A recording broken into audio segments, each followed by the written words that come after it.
తెలవారు జాముల్లో వెంకటరమణ తండ్రి సుప్రభాతము చేసెను సిరులే రమణ. పంచామృతములతో వెంకటరమణ తండ్రి నిత్యాభిషేకములే నిత్యము రమణ.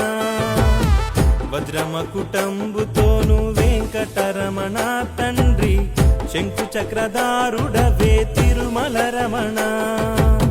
మూడు నామాలతోను వెంకటరమణ తండ్రి ముల్లోకములు ఏలెది మూర్తి విరమణ. వెంకటరమణ తండ్రి వెంకటరమణ తిరుమల తిరుపతి రమణ సంకటహరణ చరణ భక్తులను బ్రోచేటి తిరుమల రమణ.